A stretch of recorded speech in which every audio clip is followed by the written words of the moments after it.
Should you use a filter to protect the front element of your lens? I shot my filter to find out. So why are there so many debates as to whether you should use a filter or not? Normally when a subject is constantly debated, that means there's no absolute conclusion and you must choose for yourself what you prefer. Protective filters can be useful. They can stop dirt getting on your lens, they can stop small things like maybe tree branches or something like that scratching the front element of your lens. And there are special filters like polarizing filters that have their uses, but we're talking specifically about using a filter to protect your lens. And for the people who say, well, why would I put a cheap little $50 piece of glass on front of a $1,000 lens? When you consider how simple a filter is, a little flat piece of glass, it's actually very expensive compared to your $1,000 lens made up out of 17 different elements of specially ground glass and a vibration reduction system and an autofocus. So they're not cheap pieces of glass realistically. The question is, does a filter give you any sort of protection from impacts on your lens? Well, the other day I was doing some high-speed photography. I was shooting water balloons under a house. We had a house on a slope and I could do my high-speed photography underneath because it was nice and dark. I was getting these pictures of pellets coming out of the back of balloons. And at one stage I thought, I'd like to see that pellet coming at a more direct angle to the camera lens. And so I grabbed another balloon, set it up in place, moved my camera to just behind the balloon, or so I thought, reloaded and shot the balloon. And even though I got the picture I wanted, I also got my lens. You can see me doing a double take in the video, and I grab the camera, walk over to the lens, and there you can see my filter pretty shattered. Of course I went on the photography forums and I said to people, man, I was lucky that I had a filter on there because that protected the lens. And that sparked the usual debate where people said, I don't think you realize how strong that front element is. A little filter is not going to protect it. And of course I had to test that. The basic principle is like saying, well, I crashed into a pole, but luckily the front headlight broke and took the full impact of the crash and saved my car. Because that's not really going to be how it works, is it? I got this old lens someone sent to me. I'm grateful for that. It was broken realistically. It couldn't zoom anymore. It couldn't autofocus. I'm just saying this before what happens in my last video happens again, where someone said you should have sent it to the starving kids in Africa or something like that. It wasn't of use to anybody. So I set it up down in my bat cave and I moved it about half the distance that I'd previously shot my other lens. And the air pistol isn't all that powerful. It's just a little break action, probably 600 foot per second air pistol.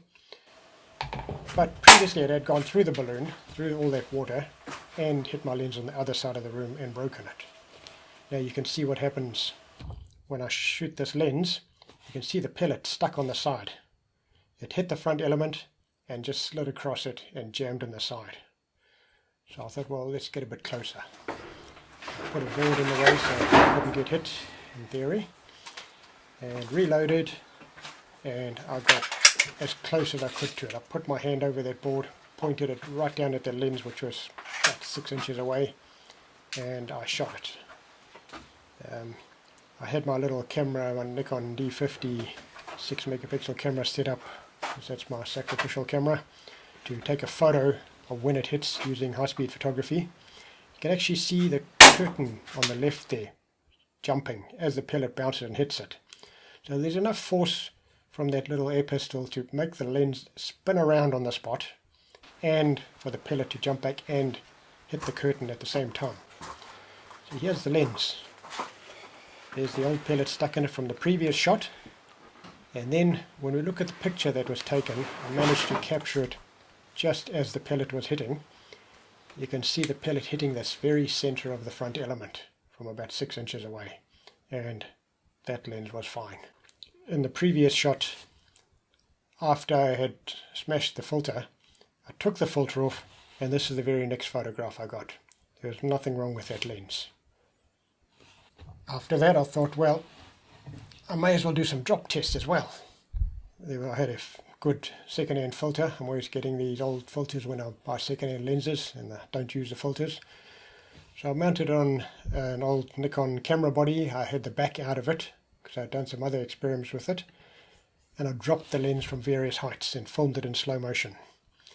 And you can see just dropping from a couple of feet high, the camera bounces, the filter doesn't break, and nothing happens to the front element. So I lifted it a bit higher, dropped it again, and you can actually see coming out the back of it the rear element of the lens. Luckily there's no back on the camera so we could see it come out. So the rear element in the lens is more likely to come out than the front element breaking when you drop your lens. This other one, I dropped it on a solid piece of metal, a 10 kg weight, and it just bounced away once again. Nothing broke yet. I hit it with a hammer. The whole camera just bounced. Nothing happened. The lens all still worked okay inside. So then I took a 10 kilogram weight and dropped it on. And that, the angle of the weight falling, it broke the filter and it dislocated the camera body from the lens.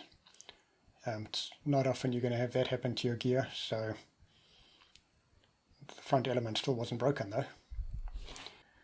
Once I'd done these tests and people said, oh well, I'll still keep using a filter anyway, it's not going to do any harm. Some people sent some photographs in, and the first one, someone compared side by side without a filter and with a filter. And this is just the out of focus area of the photograph. And on the right hand side you can see things are a little bit more nervous and contrasty from the filter creating some lines. The left hand side you can see is a bit softer and more pleasing. Here's another photo from the same camera, and on the right hand side you can see the little diagonal lines that the filter caused. In this image you have to look closely to see it. You need a computer screen, so it's not such a big deal. But the following image, someone said have a look at the lens flare that was caused by the filter. Here's a picture that he took without the filter. He took another one with the filter on, and you can see that lens flare. In this image, especially if you're looking at a computer, you can see a huge difference. The writing on the left hand side is much clearer than on the right hand side. You might be able to see it on your screens. It's not so good on a video, but on a computer screen you can definitely see a huge difference. Then someone sent in a photo he had taken of the moon. He said no matter what he did, he couldn't get the moon sharp and in focus. Took the filter off and it was nice and clear. He put the filter back on again and he couldn't get it clear again. Took it off and he could get it clear. So the filter was making the image much softer and messing up with the autofocus. I tried it on a little Nikon D40 with a kit lens, and it doesn't have such an effect on wide angle lenses because everything's obviously smaller in a wide angle lens. You don't see the change so much. Then you go to a 70-200 lens and you try it again with a cheap filter. It's not the best example here, but when you zoom in you can see with no filter on the right hand side it's much softer, more pleasing background than on the left hand side. So the filter is having an effect there. I tried 3 different shots, one with a cheap filter. The one on the left you can actually see lines again, diagonal lines at the bottom left there, caused by the lines on the filter, the manufacturing lines. Someone did comment, oh well, maybe the wind blew and moved the grass, but at 1/500th of a second that's not going to get blurry from the wind blowing, and it's not going to make little lines like that. It would be even a more pleasing blur than that. The one on the right hand side was from a Hoya Pro, and it's slightly worse than the one in the center with no filter. And you also notice that the center image was taken at 1/640th of a second. In both other images the camera chose 1/500th of a second, and that's because the filter does decrease a little bit of the light getting into your lens. So you might want to think about that if you're doing any low light photography. Sometimes you can get an extra third of a stop of light by not using a filter. Someone else sent in a picture to show lens flare created when photographing lights.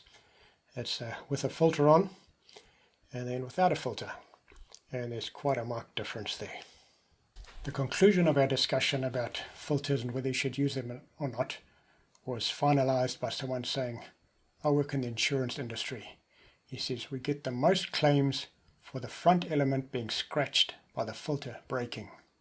So the filter, the thing that you put on to protect your lens, is actually more likely to scratch your lens than not having a filter. If you want to do a test, take a wooden object, hit it with your hand. Take that filter off your lens, hold it in your hand, and hit it again. You're going to lose a bit of blood. And that's basically what happens with a filter. If you hit something with a filter on it, that filter is going to break and it's more likely to scratch your front element than protect it. Anyway, welcome to my new channel. This is the first proper video of my new channel, and here's what you can expect in the future.